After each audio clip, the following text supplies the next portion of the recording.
Hi, good morning. Today I'd like to talk to you about something that I just learned recently.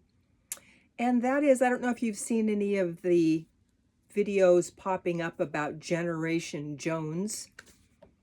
And I thought, okay, well, eventually I saw enough of it. I was like, all right, I want to see what this is about. So I started looking into this and I realized that it was true. um, and that is that, first of all, the boomer generation was, by experts' opinion, up till this point, 20 years long. And that's why um, someone coined this term Generation Jones, because the second wave of boomers, really, even though you could be in the same family, such as myself, was from about 1955 until about 1965. And indeed, those boomers, which there were over 40 million of us, so half of the population of boomers were born 1955 and later, and I was born in 1955.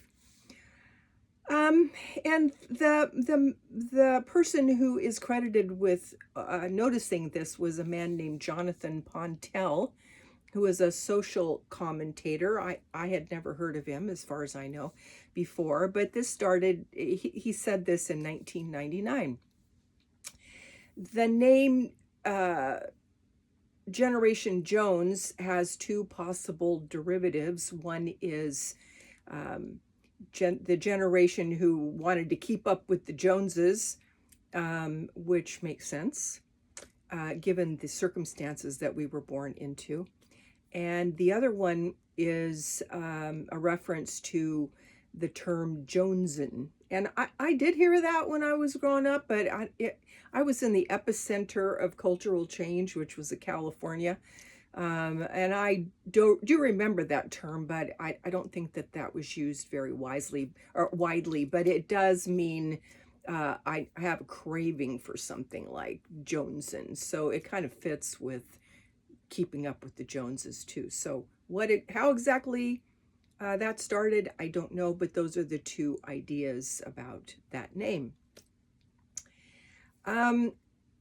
My parents, of course, who are the people who have the children for the boomers generation, um, got married right after the war, started having kids, and they had my their oldest child was my oldest brother, and I think he was born in 1947.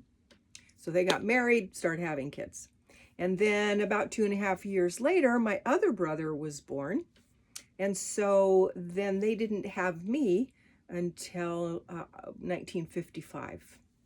And so that is what set me apart from my brothers, because my brothers basically grew up and were teenagers um, in the early 50s and in the 40s. Both of them were born in the 40s, and I was born in the 50s, halfway through the 50s. So I always grew up feeling like I was a little different, but I really didn't understand why. And of course, the whole boomer thing, and I'm like, okay, well, I'm a boomer. Well, yes and no. Our parents were the greatest generation, and they were born in the 20s, early 20s, and they went through the Great Depression, which was about 10 years long. Then they fought in World War II, and those who came home, obviously my dad was one of them, they got married. That was a big thing. Everybody wanted to get married. All the guys that were in the military were heroes.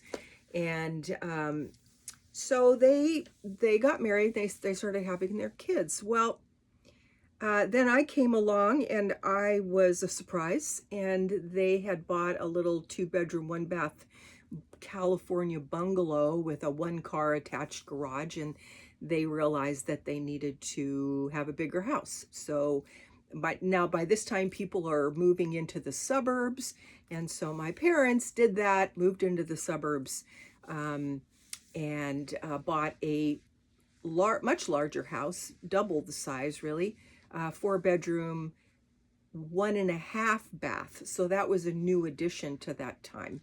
Before that, everybody had one bathroom, and by the time I was born, now we're moving into the one or two bathrooms, and that was a big uptick for the family.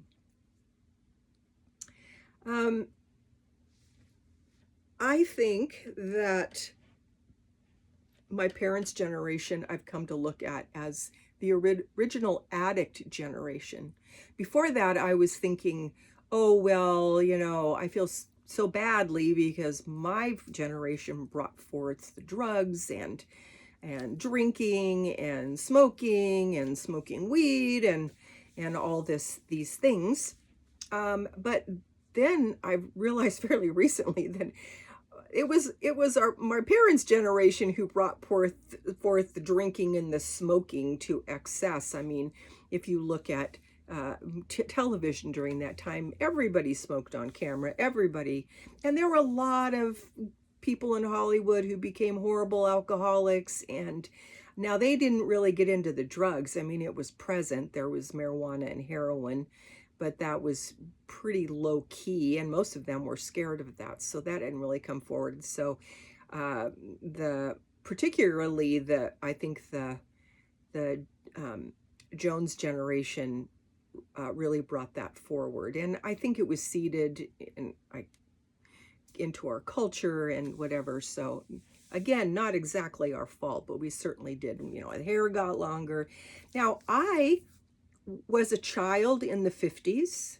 I was a child in the 60s, and I didn't come of age at 18 until we were in the early 70s. So I think I have sort of the people that were born in the 55, 56, we have a kind of a unique spot because we remember what it was like in the 50s. We remember what it was like in the 60s. We certainly remember what it was like in the 70s, and we saw all sorts of societal change. And it's still happening. It didn't stop. It's still going on. So tremendous, incredible time to be alive because we've seen so much change. I mean, think about it. We went from seeing the first televisions to seeing the first color televisions, going from rotary phones and party lines to now we have iPhones, little computers we carry around in our pocket. I mean, the things that have happened to us are amazing. It's like being born alive in the 20s and seeing cars and seeing cross-country trains and seeing planes and things like that. It's amazing.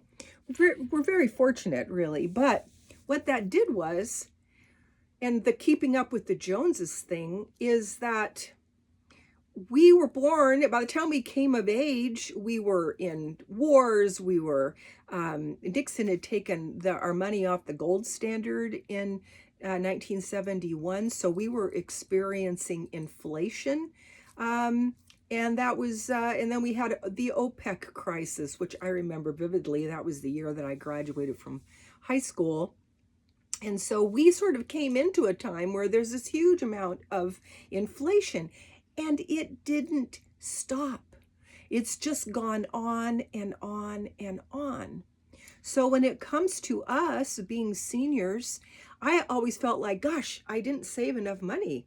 Hardly saved any money up until 10 years ago. And I was like, gosh, I really need to do this. I need to catch up. And a lot of people got caught up in that. And honestly, it's because of the inflation. We were always trying to keep up. Nobody ever said that. Nobody ever pointed it out. But that is what has happened to us. So now that's why we have boomers that are retiring, and they are just having to retire on Social Security.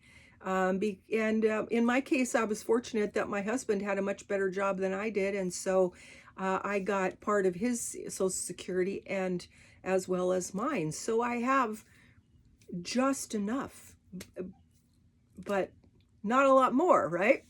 So that I wanted to explain that, especially for the seniors who may be watching this, because that is why we couldn't save as much, if any. And that is why you hear about so many seniors being in bad financial situations, and a lot of seniors living in vans. And I actually like that lifestyle, but I don't want to do that full time.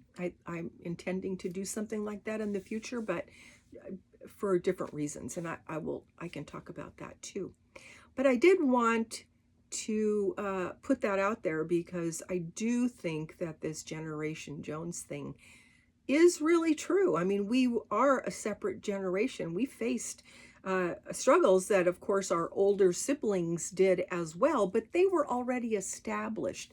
They already had careers that they got, that they started building towards in the 60s. And so it's the Generation Jones thing is super valid, and I was amazed to find that out. So do look that up and let me know what you think. And I will be talking more about the specifics of our challenges in another video, but that's just the high point, not to mention all of the political assassinations that we witnessed.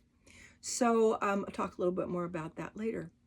But I wanted to get this out to you, and yeah, Generation Jones, it's a thing. So thank you for listening. God bless, and I will see you on the next one.